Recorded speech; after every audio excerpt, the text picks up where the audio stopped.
近日，千億新抱徐子淇出席恒基地產50週年慶祝活動之一的 Flower Market， 親自接待160名兒童同長者，盡顯女主人風範。當日徐子淇披住一頭金色長髮，身穿淺藍色恤衫連身裙，打扮簡單大方，勁有大學生感覺，樣貌靚氣質又好。佢跪地同小朋友一齊合照，面帶甜笑，對住鏡頭比剪刀手，親和力滿分。今次活動由徐子淇同設計師 CJ Hendry 一齊接待，兩大美女同康，顏值超養眼。徐子淇仲專門為呢個藝術展拍攝一輯宣傳寫真，造型令人眼前一亮。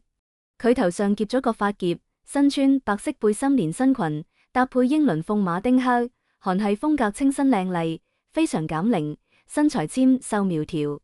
徐子淇手捧一束絨花，面帶甜笑，少女感爆燈。講真，徐子淇狀態真係超級好，無論身材定樣貌，完全唔似43歲，更加係4個小朋友嘅媽媽，成個人睇落好年輕有活力，身材保持纖瘦，五官精緻，臉部飽滿緊緻，貴氣十足。徐子淇近排好似越嚟越忙，不單止經常陪老公李嘉誠出席各種活動，一齊接待貴賓。日前仲有網友偶遇徐子淇喺恒基新地標羅 Henderson 嘅 Par-Ita 酒吧餐廳接待外賓。雖然佢呢個主理人唔需要負責日常運作，但只要有重要貴賓，都一定親自出馬。平時集團同慈善活動基本上都係徐子淇出席，越嚟越有大女主人嘅風範。講到徐子淇呢個千億新抱，最近又上熱搜。恒基地產慶祝50週年之際，徐子淇現身 Flower Market 活動，親自招呼160位小朋友同長者，完全係大女主人姿態。雖然身份高貴，但當日佢頂住金髮，着淺藍色連身裙，乾淨清爽，大學生感覺十足。現場人人都讚佢靚女有氣質。最搶鏡嘅係徐子淇當場跪地同小朋友玩自拍，笑住比剪刀手，親和力勁強。就連隔籬設計師 CJ Hendry 都被感染，兩人同康簡直係美女合體。唔單止咁，徐子淇仲專為藝術展拍咗一輯寫真，造型瞬間變成韓劇女主角，頭上夾髮夾，白色背心裙配馬丁靴，青春減齡，活力滿滿。手拎一束絨花，甜笑迷人，網友直頭話少女感爆燈。講真，徐子淇今年43歲，仲係4個娃媽媽，狀態完全唔鬆懈，身材纖瘦，皮膚緊緻，樣貌零死角，氣場越嚟越強。唔講邊個估到佢真實年齡？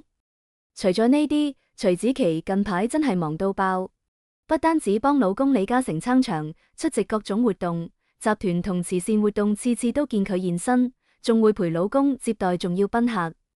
早前有網友偶遇佢喺恒基新地標 The Henderson 嘅 Par-Ita 親自招待外賓。要知雖然佢唔係負責日常瑣碎，但貴賓到臨一定親自接待，主理人身份即刻高級晒。其實呢種女主人氣場唔單止徐子淇有，好似香港名媛蔡家贊之前都親自為集團活動撐場，典禮上親自遞茶、傾記、合照，網友都大讚氣場超強。仲有上海灘大型慈善活動，一班豪門太太大集合親力親為，比拼氣場同能力。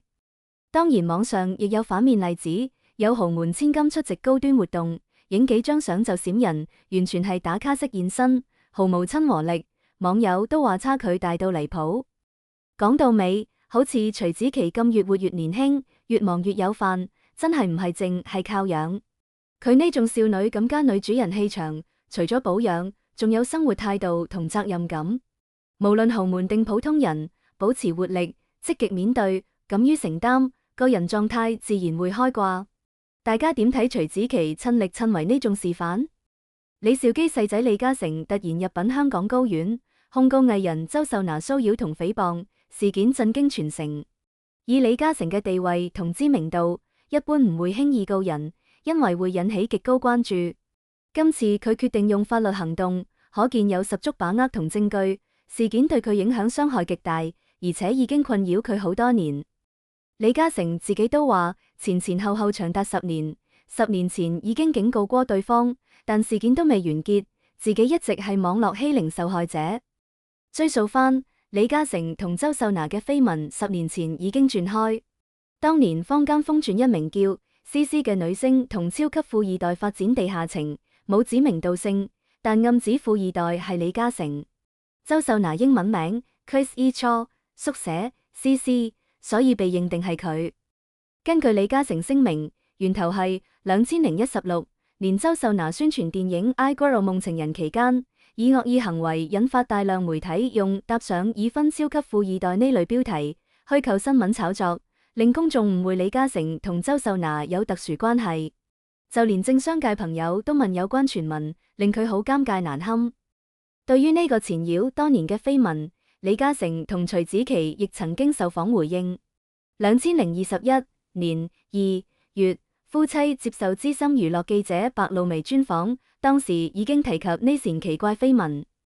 徐子淇當時大方回應，話有聽過，但相信李嘉誠，清楚老公同呢位女星完全唔知。佢當時已經覺得莫名其妙，懷疑有人刻意炒作。李嘉誠就話完全唔知對方，只要老婆信自己，本住懶得理態度。點知事件仲係未完沒了。10年前，李嘉誠已經發過律師信警告周秀娜，當時已經認定對方係傳聞源頭，只係未去到控告地步。點知警告信發出10年後，李嘉誠正式入稟告周秀娜。